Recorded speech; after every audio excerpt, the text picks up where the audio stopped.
Aku.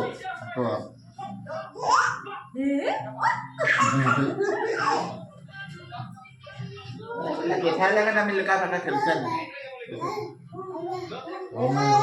Rumah lalu lagi tu.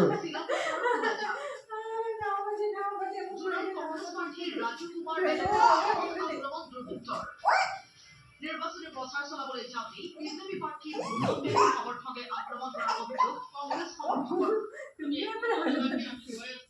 ভাগৰ লাগি গৈছে কিয়? ভাগৰ লাগি গৈছে।